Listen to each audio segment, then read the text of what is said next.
Shalom Bapak Ibu yang dikasih Tuhan, nama saya Freddy Chandra. Saya adalah seorang pengusaha yang bergerak di bidang tour and travel yang bernama Obaja Tour. Karyawan kami saat ini berjumlah 400 orang. Kami mempunyai 8 anak perusahaan dan juga 15 cabang yang tersebar di seluruh Nusantara. Saat ini saya akan membagikan sharing saya mengenai bagaimana tetap memimpin di tengah krisis. Seperti yang Bapak Ibu ketahui bahwa krisis yang terjadi saat ini adalah krisis yang tidak pernah kita alami sebelumnya. Kita mempunyai krisis tahun 98, tahun 2003, dan tahun-tahun yang selanjutnya. Ini sangat berbeda sekali. Tetapi di dalam setiap krisis, itu akan terjadi dua hal. Yang pertama adalah problem, yang kita tahu bahwa saat ini adalah virus COVID-19. Dan yang kedua, krisis itu juga menciptakan peluang yang tidak pernah kita duga sebelumnya.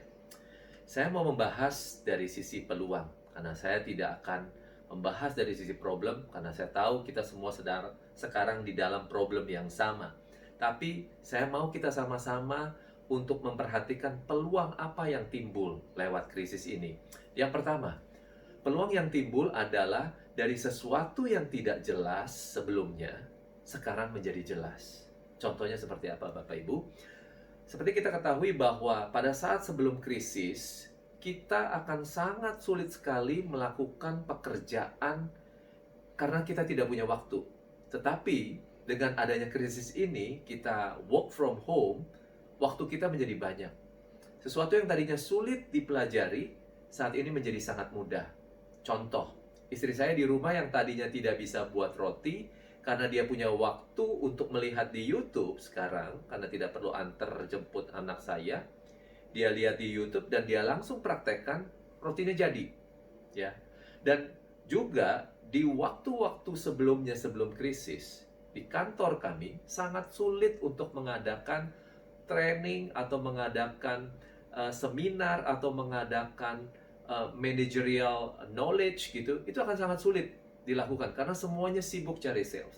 Tetapi ketika work from home, kami tugaskan mereka untuk bisa memimpin, mempelajari tentang hal-hal manajerial, dan itu sangat mudah untuk dilakukan.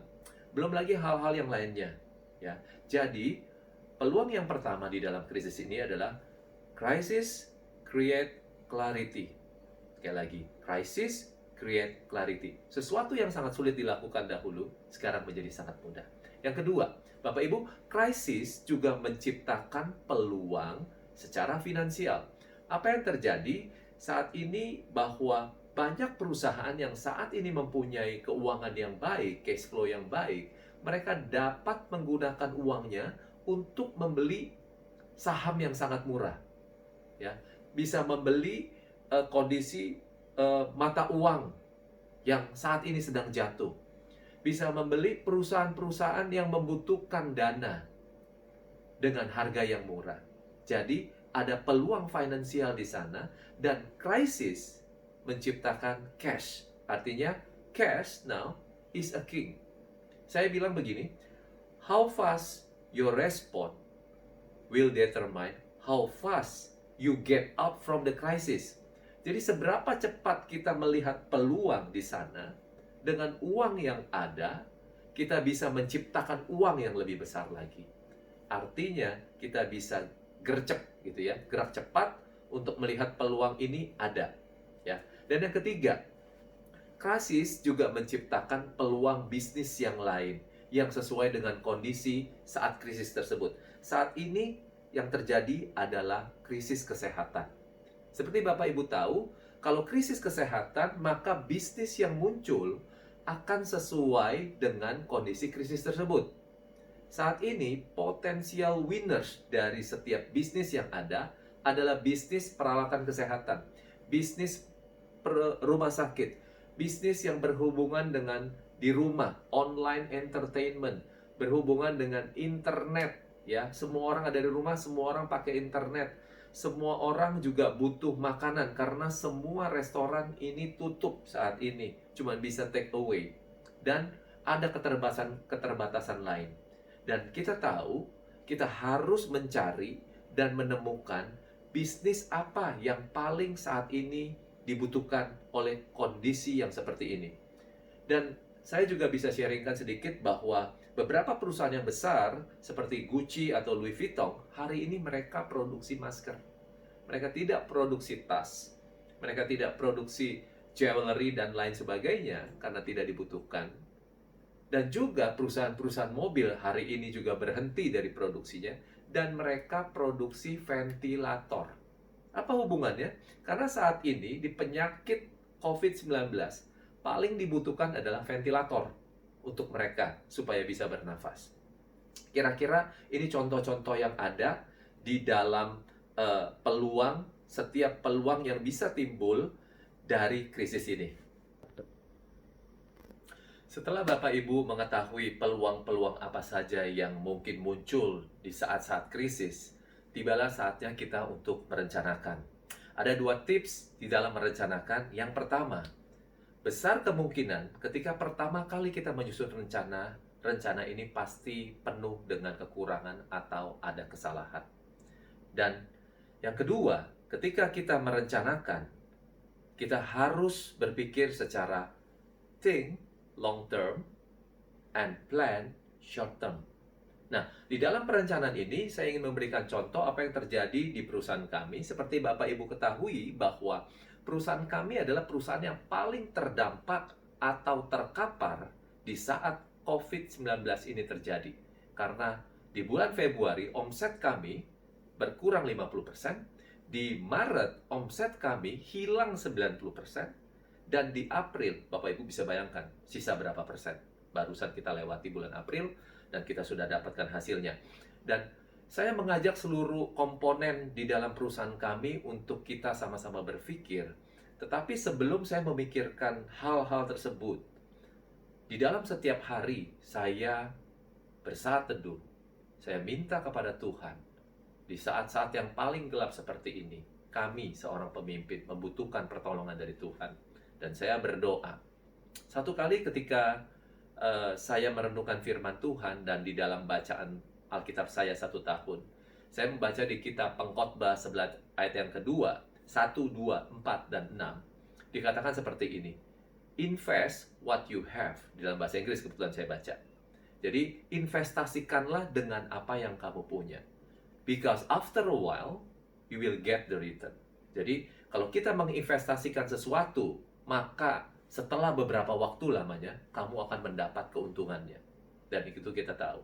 Dan yang kedua adalah invest in several businesses.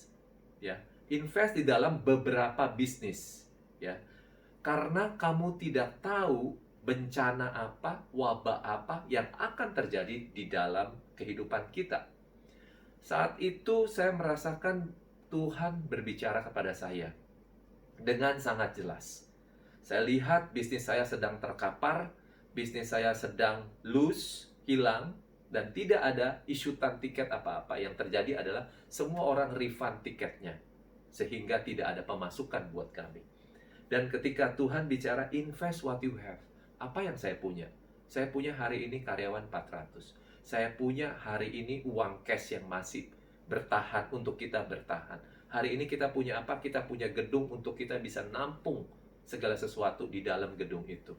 Jadi, saya melihat bahwa Tuhan sedang menunjukkan sesuatu. Dan ketika saya melihat peluang yang ketiga, peluang munculnya bisnis yang baru, yaitu bisnis yang berhubungan dengan kesehatan. Dan saya lihat di grup WA saya di sebelah, oh, ternyata kok banyak orang jual masker. Ini bukan ide yang brilian, teman-teman. Bapak Ibu. Karena ide ini adalah ide yang biasa, tetapi ketika saya melihat bahwa saya harus berpikir secara jangka panjang. Bisnis saya adalah bisnis tour and travel. Betul sekali. Bisnis saya adalah bisnis yang bukan barang dan jasa. Bukan barang tepatnya, tetapi hanya jasa. Tapi kali ini saya diperlihatkan bahwa bisnis yang laku hari ini adalah bisnis alat kesehatan. Bisnis yang laku hari ini adalah food beverage, food service. Dan saya mengajak rekan bisnis saya, partner, direktur, dan lain sebagainya untuk kita sama-sama konsolidasi. Saya bilang kita mau jualan alat kesehatan. Kira-kira bisa terima nggak? Kira-kira kita bisa lakukan nggak? Saya bilang, saya tahu beberapa supplier, dan saya langsung kontak. Saya bilang, kita coba dulu ya, kita ambil. Dengan uang yang ada, kita ambil barang itu, dan kita stok di kantor. Coba kita jual. Kita lakukan itu perlahan-lahan. Pertama-tama, sekali lagi, seperti yang tadi saya bilang, ketika kita merencanakan, pasti banyak kekurangan. Kekurangan pengiriman, kekurangan kita validasi, barangnya datang lambat, harus ngatur orang karena semua WFH. Banyak kekurangan dan komplain di mana-mana. Setelah kita lakukan kebersamaan dalam menjual ini, ternyata hasilnya kurang maksimal. Bapak Ibu, setelah Bapak Ibu merencanakan, tibalah saatnya untuk mengkomunikasikan. Bagaimana kita bisa mengkomunikasikan, Bapak Ibu? Kita harus ajak semua komponen yang ada di dalam bisnis kita, di dalam pekerjaan kita, untuk terlibat bersama-sama. Saat itu saya tahu penjualan kita per hari mungkin hanya 3 juta. Kadang 2 juta, kadang tidak ada penjualan.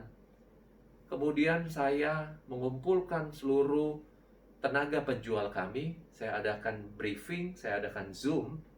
Saya bilang saya tidak bisa melakukan ini sendiri. Saya butuh kalian. Karena saya tahu kekuatan kita adalah di kebersamaan ini. Jadi ketika saya minta mereka, saya kasih contoh, saya pakai kacamata ini yang Rp20.000 hanya untuk bisa memasarkan produk yang saya jual. Saya bilang, ini tidak pernah saya lakukan sebelumnya. Sebelum krisis, saya tidak pernah lakukan ini. Tetapi karena ini krisis, untuk menolong kita semua, maka saya mau lakukan seperti ini. Saya challenge mereka, kalau mereka ada jualan masing-masing di rumah. Mereka ada jualan kue, mereka ada jualan barangkali alat kesehatan, mereka ada juga jualan-jualan barang-barang yang saya nggak tahu itu apa, tapi untuk kepentingan kantong mereka sendiri. Sementara di saat krisis ini, kami sudah berjanji untuk membayar semua gaji mereka dengan penyesuaian yang sangat sedikit, dan kami berkorban lebih banyak untuk mereka, tetapi mereka tidak melakukan apa-apa. Saya bilang, apakah pantas seorang karyawan hanya mau diberi makan tapi tidak mau menolong perusahaan di mana mereka hidup? Jadi saya ajak mereka untuk berkontribusi. Karena sekecil apapun kontribusi mereka, mereka sedang menolong kas perusahaan yang saat ini sedang meradang, yang saat ini sedang tergerus habis. Jadi saya bilang ke mereka, apapun yang kalian bisa lakukan, please do it for together. Jadi ketika saya komunikasikan kepada mereka, saya yakin bahwa dengan komunikasi yang terbuka, dengan komunikasi yang penuh empati, dengan komunikasi yang sesering mungkin, yang berubah-berubah, ini akan membuat semakin lebih baik. Bapak Ibu, hasilnya bagaimana? Penjualan kami di bulan April mencapai Rp250 juta. Amazing. Kita tidak pernah bayangkan, tidak pernah punya pengalaman ini, tapi kita dapatkan hasil yang sangat luar biasa. Dan yang sangat lebih bersyukur lagi adalah penjualan tiket kami masih ada 4,6 miliar. Di saat tidak ada penerbangan, di saat tidak ada request apapun, tapi kami masih punya sales itu. Dan dari semuanya ini saya bilang kepada karyawan semua, saat ini kita sedang melawan virus yang tidak dapat kita lihat dengan mata. Kita perlu bergandengan bersama-sama. Kita sudah mengusahakan, merencanakan, sudah mengkomunikasikan. Semua kreativitas kita pakai sampai timbul lagi food service departemen yang baru yang kami sedang lakukan ini. Dan kemudian ada lagi virtual nantinya, pengalaman-pengalaman yang baru yang sedang kami susun. Dan kami percaya semua ini hanya dapat dilakukan ketika kita bersandar kepada Tuhan. Dan ketika saya bicara kepada mereka bahwa kita harus bangun lebih awal. Ketika bangun lebih awal, cari Tuhan dulu. Cari Tuhan dulu. Minta guidance-nya, arahannya, supaya kita tahu kemana kita melangkah. Sekali lagi, kita melawan yang tidak kelihatan, kita juga harus lawan dengan sesuatu yang tidak kelihatan, yaitu dengan berdoa, dengan beriman kepada Tuhan, yakin bahwa badai ini pasti berlalu. Bapak Ibu, silakan coba tips ini dan saya yakin Bapak Ibu akan terheran-heran bagaimana Tuhan memimpin perjalanan kita semua. Tuhan memberkati dan sampai jumpa.